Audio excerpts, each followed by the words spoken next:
शुरुआत करते हैं इस पैनल डिस्कशन की। और सबसे पहले विक्रम जी, आपसे सवाल है कि होटल व्यवसाय से आप क्या कुछ उम्मीद रखते हैं कि सरकार को आने वाले वक्त में और क्या कुछ होटल व्यवसाय के लिए जैसलमेर में करना चाहिए? खमागनी।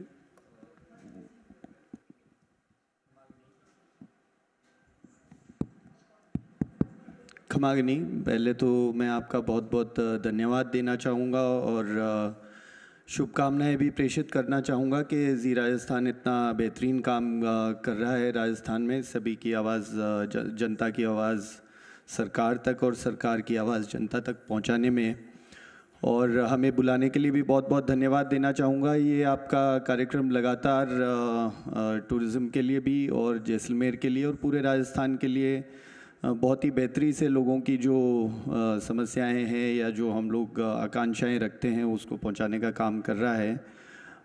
सरकार से अभी जीएसटी की काउंसिल मीटिंग हुई तो मैं केंद्र सरकार का और राजस्थान सरकार का भी धन्यवाद दूंगा कि इतना बड़ा कार्यक्रम जैसलमेर में दिया।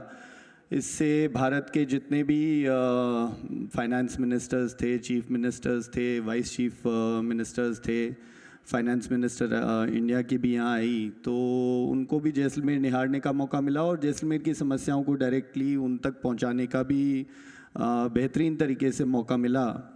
थोड़ा टूरिज़्म को रेगुलराइज करने की बड़ी आवश्यकता है। हमारे यहाँ 2-3 चीज़ें हैं जो काफ़ी समय से पेंडेंसी में हैं। 1986 से एक लॉ लगा जिसके कारण जैसलमेर का काफ़ी भूभाग, जो 40 किलोमीटर अगर आप सम खुरी छोड़ दें तो पूरा भूभाग टूरिज़्म के लिए बंद है।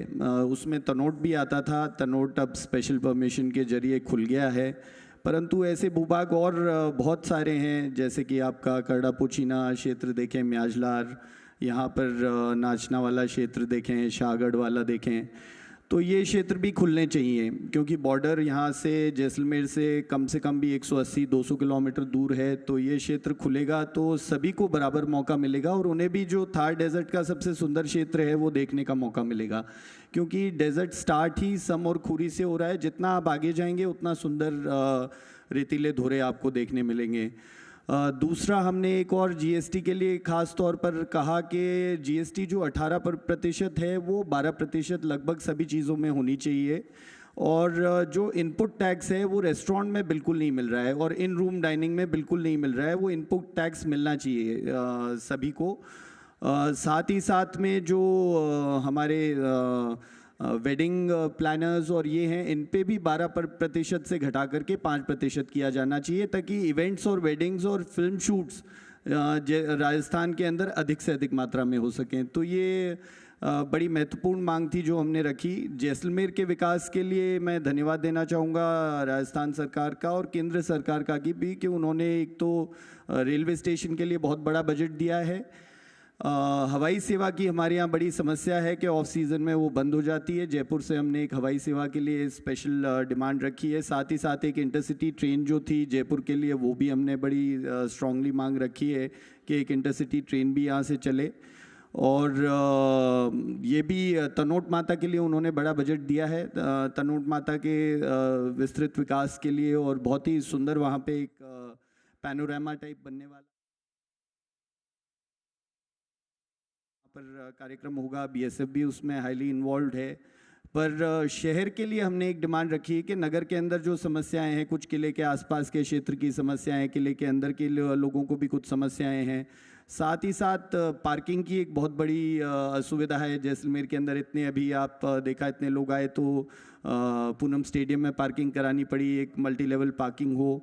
और एक क्षेत्र जो मुख्य जो शहर है, जिसको हम कह सकते हैं कि एक टूरिज़्म का जो सेंटर है, उसको एक ट्रैफिक फ्री जोन बनाया जाए ताकि लोग आराम से यहाँ पर घूम करके इतनी सुंदर जो एक लिविंग म्यूज़ियम जैसा है जैसलमेर, तो उसे निहार सकें। वरना अभी इतना ट्रैफिक बेतरतीब है कि आदमी वहाँ घूमने में उनको बड़ी समस्या होती है, साफ़ सफाई की भी समस्या रहती है। तो टू व्हीलर्स भी बंद रहें, ऐसा हमने विचार रखा है। तो काफ़ी चीज़ें हैं, समय का अभाव है, बाकी स्पीकर्स भी हैं, तो इसलिए मैं और भी यदि आप पूछेंगे तो मैं विस्तृत रूप से बताऊंगा। बट काफ़ी चीज़ें हमें बताने का मौका मिला इस कार्यक्रम के माध्यम से भी और इससे पहले भी। आपका पुनः धन्यवाद जी। ठीक है, कैलाश जी सर, क्योंकि देखिए जैसलमेर वो जगह हैं जहाँ पर्यटन बहुत विकसित हो गया है और अभी भी विकास की बहुत सारी संभावनाएं यहाँ पर नज़र आती हैं। देशी विदेशी पर्यटक देखें तो कुछ सालों में काफ़ी ज़्यादा आने लगे हैं, लेकिन ये संख्या और बढ़ जाए इसके लिए क्या कुछ उपाय होने चाहिए? जैसलमेर में वर्तमान में काफ़ी टूरिस्ट आ रहे हैं, डोमेस्टिक भी आ रहे हैं, फॉरेनर्स भी आ रहे हैं और भी ज़्यादा टूरिस्ट यहाँ आए। उसके लिए सबसे बड़ी जो चीज़ है, हर टूरिस्ट को